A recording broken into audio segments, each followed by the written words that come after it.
На Белсаті навіны коротка пра галоўнае распавяду я, Юлія Лабанова. Вітаю і пачынаем.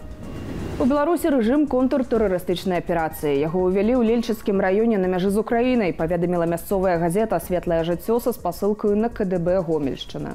Выданне заклікае грамадзянаў захоўваць спакой і падпарадкоўвацца патрабаванням сілавых структураў. У Лельчыцкі раён прыбыло не менш за 3 верталёты са сталіцы, паведаміў тэлеграм-канал «Матолька памагі». У той жа час журналістам Еўрарадыё ў мясцовым райвыканкаме паведамілі, што там адбываюцца вучэнні. Лельчыцы месцяцца за 10 кіламетраў ад мяжы з Украінай. 4 дзяцей з прыкметамі гвалтоўнай смерці знайшлі ў Воршы. У справе аб забойстве затрымалі маці непаўналетніх. Пра здарэнне паведаміў следчы камітэт. Падрабязнасці ж трагедыі апублікаваў адзін з праўладных тэлеграм-каналаў. Інфармацыя аб трагедыі паступіла ў праваахоўныя органы напярэдадні ўвечары. Сям'я была на ўліку як недабранадзейная. Бацькі злоўжывалі алкаголем. Органы сацыяльнай апекі збіраліся забраць дзяцей. Мужчыну скіравалі ў ЛТП. Жанчына ж пасля здушэння 4 дзяцей ва ўзросце ад 1 до 8 гадоў спрабавала здзейсніць самагубства, аднак спроба не ўдалася. Агулам у сям'і было 6 дзяцей. 35 гадоў са дня выводу савецкіх войскаў з Афганістану. Падчас афганскай вайны на службу адправілі і тысячы беларусаў, для якіх гэта краіна не была блізкай ні ў якім сэнсе. Увядзенне савецкіх войскаў у Афганістан абурыла ўвесь свет, згадвае падзеі удзельнік вайны Геннадзь Манько. Все сообщество бурлило мировое против того, что вот была такая агрессия. Она очень схожа сейчас с тем, что делает Россия в Украине примерно. Вот решили и зашли кого-то там спасать и рассказывать какие-то истории. Вот они же денацификацию объявляют. Ну, а там они спасали от какой-то влияния Соединенных Штатов, которые должны были захватить и поставить ракеты. И это называлось охрана южных рубежей.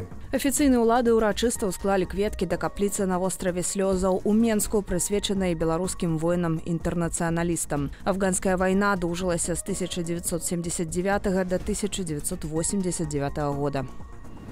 Лукашэнку ўручылі даверчыя лісты амбасадары 8 краінаў – Азербайджану, Узбекістану, Гвінеі, Кыргызстану, Непалу, Аману, Турцыі і Японіі. Падчас цырымоніі ўручэння Лукашенко заявіў, што Беларусь ёсць прыхільніцай адзінай і непадзельнай бяспекі, выступае за новы, больш справядлівы парадак свету і магчымасці для развіцця і годнай будучыні ўсіх народаў. Заходнія ж краіны раней адмовіліся ўручаць даверчыя лісты афіцыйнаму Менску пасля апошніх прэзідэнцкіх выбараў у Беларусі з прычыны пытанняў да іх празрыстасці і дэмакратычнасці. Махлярства ў асабліва буйным памеры. Гэткія абвінавачанні выставілі кіраўнікам беларускай прыватнай школы Smart School. Следчы камітэт Беларусі скончыў расследаванне справы.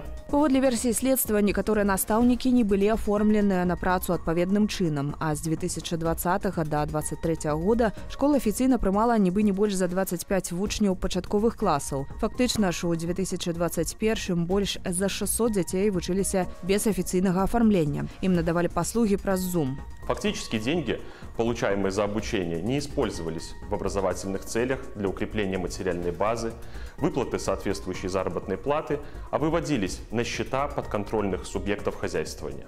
Увага да школы Smart School з'явілася ў 2022 годзе пасля таго, як хлопец стрэліў з цацачнага пісталета ў вока дзяўчынцы. Разабрацца з інцыдэнтам загадаў Лукашенка, пасля чаго высветлілася, што навучальная установа, цытата, «на дух не ўспрымае беларускай дзяржавы».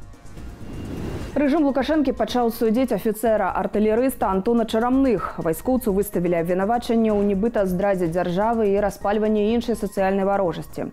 Мужчына год перабываў пад вартай у СІЗА нумар 1 на вуліцы Валадарскага ў сталіцы. Паводле выдання «Зеркала» ў 2020 годзе падчас прэзідэнцкіх выбараў афіцэр падпісаўся за альтэрнатыўнага кандыдата, а пасля ўварвання Расіі ва ўкраіну ў 2022 не падтрымаў вайны і збіраўся сыходзіць з войска. Владимир Путин застаўся незадаволеным інтэрв'ю амерыканскаму тэлевядоўцу Такеру Карлсону, што адбылося на мінулым тыдні. Пра гэта расійскі прэзідэнт распавёў журналісту Паўлу Зарубіну. Путин чакаў больш вострых пытанняў. Я-то, честно говоря, думал, что он как раз и будет вести себя агрессивно и будет задавать эти так называемые острые вопросы. Я не просто был к этому готов, а я этого хотел. Потому что это давало бы мне возможность также остро отвечать. І гэта ўсе навіны ў кароткім аглядзе. Каментуйце выданне, стаўце лайкі і дзяліцеся ім. Так інфармацыю пабачыць яшчэ больш гледачоў. Падсумаванне ж інфармацыйнай карціны дня глядзіце ў аб'ектыве ад 20-й. Заставайцеся з намі.